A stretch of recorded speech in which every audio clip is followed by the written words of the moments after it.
Irmãos, estamos no terceiro domingo da Páscoa.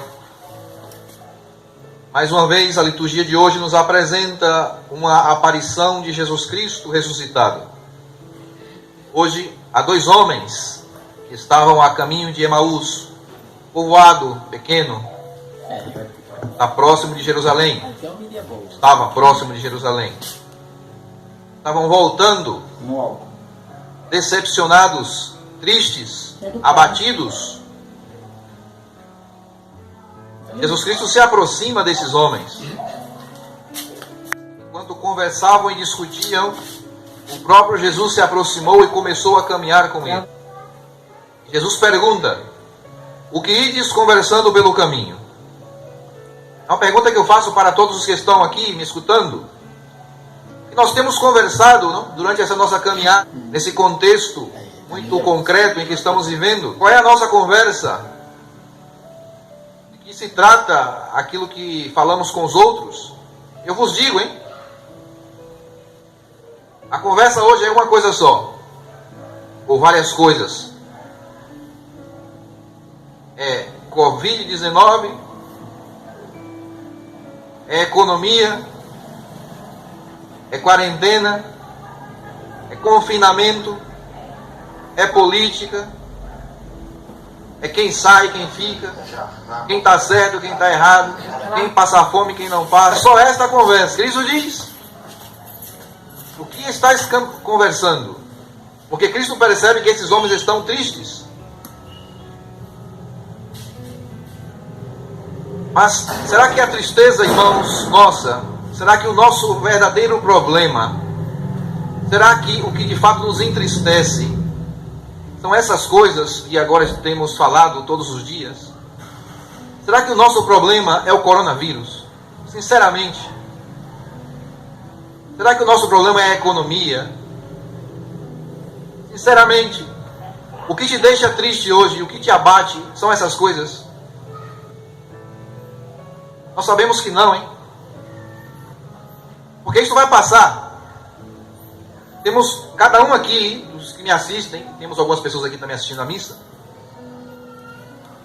Cada um aqui tem um questionamento interno, uma crise interna, existencial. E são essas crises, esses problemas, esses vazios que temos dentro, são essas coisas que nos deixam tristes. Porque não é aquilo que está fora. O que está fora passa. Mas o que não passa é o que permanece dentro de você. São as tuas crises mais profundas. Os teus questionamentos que não têm resposta. Por que me acontece isso? Por que me acontece aquilo? Sobretudo no âmbito familiar. Tanta dificuldade que nós temos. Insolúveis, aparentemente. Pois, ainda que nós estejamos discutindo todas essas coisas, que é o tema do momento, nós sabemos sinceramente que o que de fato nos deixa tristes, o que nos abate interiormente, são todos esses problemas internos que levamos dentro. Não é uma coisa de um mês, nem de dois, hein? Como é o coronavírus, 3, 4, não sei quanto tempo vai durar isso. Os nossos problemas não se resumem a dias, nem semanas, nem meses.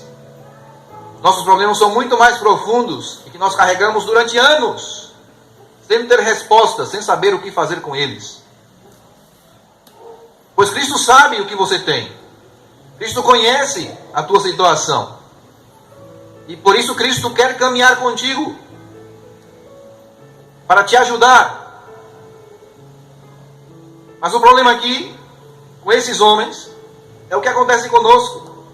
Esses homens se deparam com uma expectativa grande, porque Cristo lhes pergunta: o que aconteceu? Os discípulos respondem: o que aconteceu com Jesus Nazareno, que foi um profeta poderoso em obras e palavras, diante de Deus, diante de todo o povo. Nossos sumos sacerdotes e nossos chefes o entregaram para ser condenado à morte e o crucificaram. E olha o que vem aqui agora. Nós esperávamos esta expectativa, hein, que todos nós aqui temos. A expectativa desses homens era: esperávamos que ele nos libertasse, que libertasse Israel, Qual é a tua expectativa hoje? Em que coisa você colocou tanta expectativa? No casamento, nos filhos, no trabalho, no emprego, na família, no sucesso profissional? Quando você era mais jovem, mais nova, mais novo, tinha seus 17, 18, iniciando a faculdade, você olhava para frente e falava assim, a expectativa da minha vida é tal coisa. Como esses homens aqui, nós esperávamos que ele fosse libertar Israel. Pois agora, diante da tua expectativa do passado, você talvez experimente um fracasso imenso. Porque temos a expectativa e temos a decepção, o fracasso. Você se encontra fracassado hoje. Tudo aquilo que você pensou, imaginou que fosse ser a tua vida, você olha e fala assim, meu Deus, que desastre. Não é nada disso, hein? Como esses homens aqui, irmãos e irmãos. Já faz 3 dias que todas essas coisas aconteceram. Não vimos aqueles dias. E depois da expectativa, da decepção, do fracasso, vem outra coisa importante, que é a dúvida, irmãos. Porque eles até escutaram que as mulheres e que os outros discípulos foram ao túmulo e viram algumas coisas. Diz aqui, algumas mulheres do nosso grupo nos deram um susto. Tá bom, elas disseram que viram alguma coisa. Também alguns outros aí do nosso grupo, os discípulos, foram aí e disseram que aquilo que elas disseram era verdade. Tá bom, mas a ele ninguém viu. É o que muitas vezes nós escutamos, hein? Às vezes ligamos a televisão, escutamos uma pregação e você vê, nossa, parece que com aquela pessoa funciona. Cristo aparece para fulano, aparece para cicrano, Cristo faz isso com fulano, não faz nada comigo. E as pessoas às vezes dão um testemunho da ressurreição, e que a minha vida está assim, que está assada. Mas você pode dizer para essa pessoa, como muitas vezes diz, talvez até inconscientemente, por escrúpulo, você pensa dela, pois você está vendo, mas eu não vejo nada. Você está vendo Cristo na tua vida, ressuscitado, mas eu não consigo ver. Por que não consigo ver? Porque a minha vida está uma porcaria. Que não funciona. Expectativa fraca. Porque o que acontece agora é um fracasso impressionante, uma decepção. E por causa disso eu duvido. E a dúvida nos faz voltar para trás. Estes homens estavam em Jerusalém, escutaram a pregação de Cristo, a força de Cristo, da sua palavra, os milagres que ele realizou. De repente, quando contemplam isso aqui, toda a expectativa se dissipa. Não aconteceu nada. Tudo aquilo que ele nos disse terminou numa cruz. Voltemos para casa, coloquemos o rabinho entre as pernas e vamos voltar para a nossa vidinha medíocre em Emaús. Que é o que nós muitas vezes fazemos. Vamos voltar à nossa vida medíocre, porque Deus me decepcionou. Deus não foi fiel naquilo que ele me disse. Não foi verdade aquilo que ele me prometeu, porque não se cumpriu nada. Então, Jesus Cristo precisa ajudar esses homens, cegos, diz ele, lentos, sois sem inteligência e lentos para crer em tudo que os profetas falaram. Será que o Cristo não deveria sofrer tudo isso para entrar na sua glória? Começa a explicar toda a Escritura, para dizer a eles que ele, Jesus Cristo, é o cumprimento do Antigo Testamento. Quando chegaram perto do povoado, Jesus Cristo faz algo muito interessante aqui. Fez de conta que ia mais adiante. É o que muitas vezes acontece. Parece que Cristo vai embora, né? Quantas pessoas me procuram, Padre, Jesus Cristo não está comigo. Não me procura, não fala comigo, não me responde. O Jesus Cristo, irmãos, muitas vezes nos deixa caminhar sozinhos, ou pelo menos diz que vai adiante, para saber o que temos no nosso coração, para saber o que falaremos para Ele. E o que esses homens falam? Fica conosco, Senhor. Não fala Senhor aqui porque não sabiam que era o Senhor. Quando Cristo, irmãos, parece que quer escapar, Ele está esperando. É uma pedagogia. está esperando que tu digas para ele: Senhor, não te vás, fique comigo um pouco. Já é tarde, a noite vem chegando, a noite, as trevas, o meu vazio, a minha bagunça, o meu fracasso está aí. Como tu vais me deixar agora? E Cristo, irmãos, permanece. Diz a palavra que depois de partir o pão, esses homens reconhecem que é Jesus. E quando eles percebem que Cristo parte o pão, eles imaginam e entendem perfeitamente que aquele gesto de Cristo está associado ao mistério da ressurreição, da Páscoa hebraica, da vitória sobre a escravidão e sobre a morte. Reconhecem a Cristo imediatamente, porque Cristo é aquele que venceu a morte, e eles são remetidos ao Antigo Testamento, em que, com Moisés, o profeta, o povo também sai da escravidão e entra na liberdade. E o que fazem depois que reconhecem a Cristo? Fazem o que vocês têm que fazer todos aqui, nessa assembleia, os que estão em casa me escutando. Voltam para Jerusalém. Por que saíram de Jerusalém? Pelo escândalo da cruz. Quando, irmãos, a cruz nos escandaliza, quando pesa o que nós fazemos, fugimos, escapamos. É o que todo mundo faz.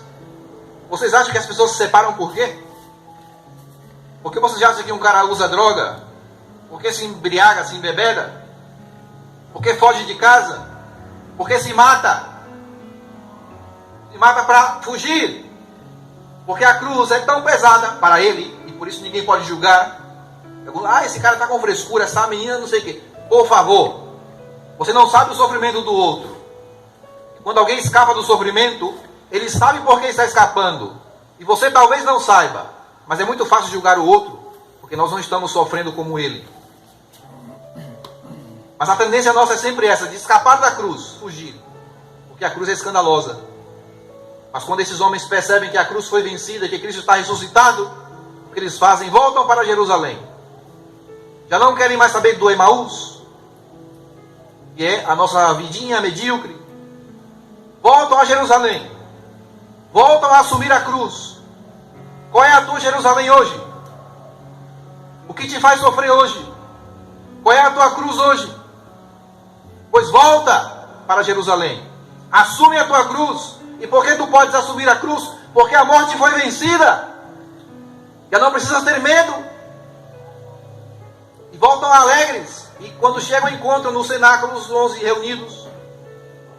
E dizem: realmente o Senhor está ressuscitado. Nós o vimos. Os discípulos confirmam, ele realmente está ressuscitado e apareceu a Simão. E aí, irmãos, aí já muda tudo.